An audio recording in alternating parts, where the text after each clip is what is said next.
Oh, I'm sorry.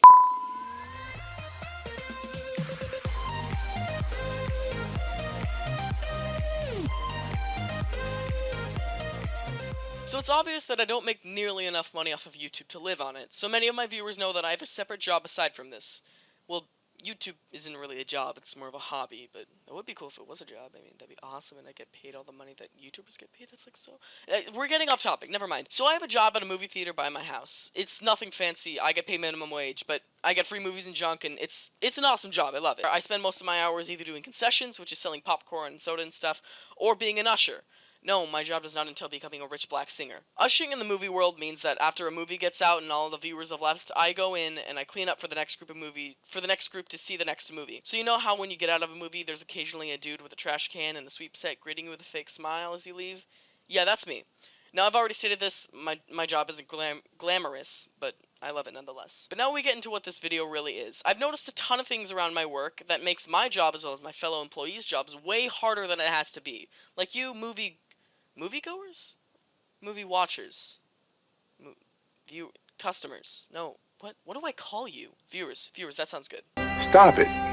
Get some help. But as I was saying, you viewers make huge messes and do stupid things that can be so easily avoided, and sometimes they just make me think that we're moonwalking through evolution. We look and seem like we're going forward, but dear lord, are we ever moving back. So I'm going to point out all the things that you do wrong and then tell you how to fix it. Now keep in mind, not all movie theater companies do the same thing, so if another person notices something out of place in my video, chances are it's because my theater company differs from yours.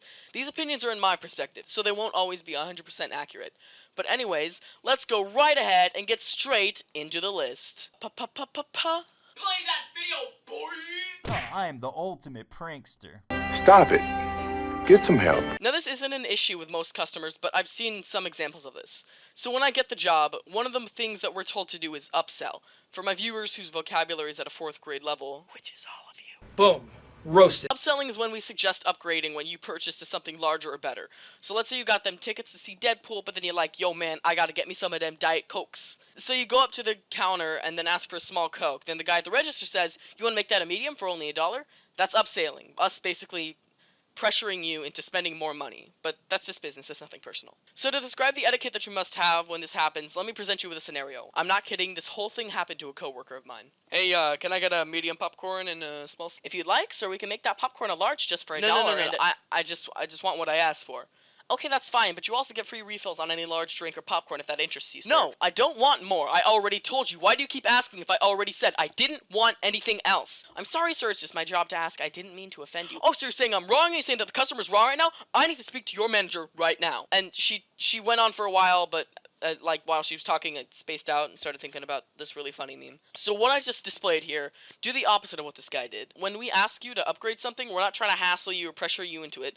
It's just what the handbook tells us to do. So if this happens, chill out. We're not trying to rob you. Stop it.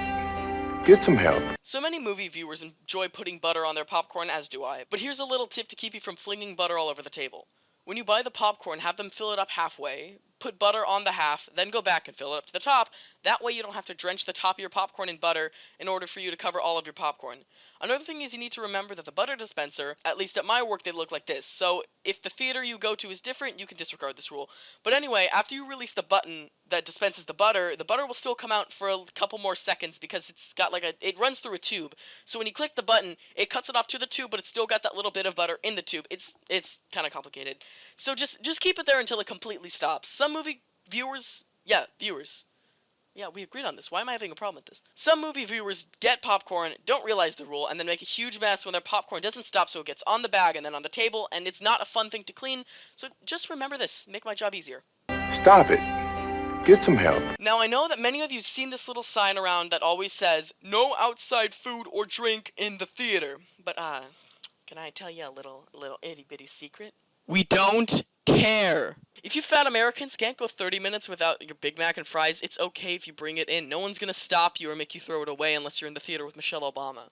But there are some foods which, while you are allowed to bring in, are a huge annoyance to ushers that need to clean. Here are some examples. Sunflower seeds are super messy, and since they're tiny, they're really hard to clean up. Seriously, people who spit sunflower seeds are the biggest mess makers. And what makes it worse is that your saliva makes them stick to the ground. And that just makes it worse on a whole other level. Salt packets are the bane of my existence. They're not really a food by themselves, but people do grab handfuls of them for their popcorn. And I don't know why God let them be in such small, thin little packets. It's terrible. They are so hard to sweep up, almost impossible at sometimes. And I know you're thinking, oh, what's the monkey? Why don't you just bend over and use your hands, fat retard? Because I'm too tired. How about you step into my shoes where you spend 7 hours walking from theater to theater cleaning up other people's messes? It's not the hardest thing to bend over and pick them up, but why don't you just instead grab the number of salt packets that you intend to use? Cool? Cool. Finally, gum. Pretty self-explanatory. They're annoying here for the same reason they're annoying everywhere. They stick to your shoes. When they harden, they're really hard to scrape up, especially on cushions. Those stains are like chair tattoos. If the chair tattoo artist had Parkinson's. They ask you how you are, and you just have to say that you're fine when you're not really fine, but you just can't get into it because they would never understand. So this one is huge, and I know for a fact it's the case in every theater everywhere. This genre includes phone callers, seat kickers, stupid parents, basically anything that would take your focus off of the movie. Let me list these people and teach you how to avoid being one, or avoid being annoyed by one. Picking up the phone while a movie is playing is so obnoxious. I don't care if you're about to lose your job. I don't care if your mother's dying. If it were that important to you, you would leave the theater and answer the call in the hallway. Or better yet, just don't answer the call at all. Why would you even want to talk in the theater anyway? Not only is it annoying to the others in the movie theater, but it's annoying to the person you're calling. They're not going to be able to hear you over the roar of the movie.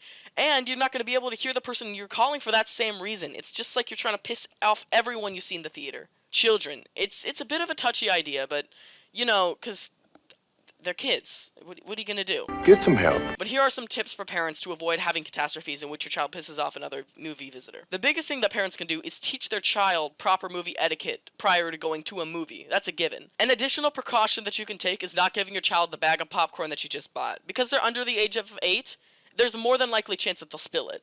So just don't give them the popcorn and we should be good. And finally, if your child is being too loud, whether they're crying or screaming like children normally do, take them into the hallway outside of the theater. It's the monkey. I don't want to miss this part of the movie. The main character's about to do a thing that I don't want to miss. If you really cared about this movie and want to see the whole way through, you shouldn't have brought your child. When your kid is there, you're not there to enjoy yourself. You're there to make sure that the child doesn't do something stupid. Like, I don't know.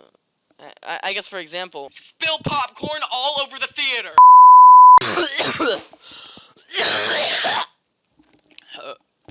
Oh, I'm sorry. Now, I understand that there are some things that you don't really have control over because, you know, kids are idiots. But if a child, not your child, but any child is kicking your seat or screaming or something like that, here's a good approach to this. If the kid is kicking the back of your seat, just wait it out. Chances are all they'll stop because kids have the attention span of a goldfish. But if 5 minutes or so go by and they don't stop, then move over a few seats. It's not a big deal. If a child is screaming or being too loud and the parent doesn't do anything about it, just politely ask the parent to do something about it. Hi, sorry to bother you in the middle of the movie, but I feel, as well as the rest of these patrons, that your child is being a bit distracting and disruptive, so would you be so kind as to abandon your child? So would you be so kind as to attend to them, please? No. And if all else fails and the parent's like, I do what I want, this is the free country, boy, then feel free to talk to an employee. They can definitely handle these situations. Stop it. Get some help. Now we come to the final part of this video, and that is leaving the theater. Now many of you visitors like to stay until the end of the credits of a movie, just to see if there's like an after credits movie clip. There should be an official term for those, like honestly. No one likes to call them after credits movie clip. But sometimes it really gets on the employees' nerves. Occasionally, the ushers are doing time crunches. You know, they need to clean a number of theaters in a very limited amount of times. And especially on weekends, it happens a lot. Once every person is out of a theater, we're able to start cleaning. But when people stay behind looking for movie clips that don't exist, it wastes everyone's time. So before you go into a movie, ask an employee if there's an after-credits movie clip. That way, you don't waste my time or your own. One additional point I'd like to add is about child booster seats. My theater allows visitors to use booster seats that we provide in case the seats are too low for children to see above. Just a heads up for the next time you use one, put it back when you're done. I've already stated, many times ushers can't waste too much time on a theater, and with booster seats being left out, they're a huge hassle, mostly because they're so bulky you can only carry 2 at a time. So when we have to go back and forth grabbing seats, it wastes a ton of valuable time. And as they say in business, time is money. The next and final point I'd like to bring up is throwing your trash out. Many of you will leave the theaters with empty popcorn buckets, candy wrappers, and napkins that you used to fuel your butter and sugar-loving addictions. If you walk into the hallway and see a garbage bin with the lid covering the trash can, that's a symbol to you visitors that you don't throw the trash into the trash can anymore. Instead, throw it into the garbage bin that's covering up the trash can with its lid. Also, if you notice that the trash can or garbage bin is full, don't start stacking the trash. Nobody wants to walk into a theater and the first thing they notice is a mountain of trash seeping from a trash can.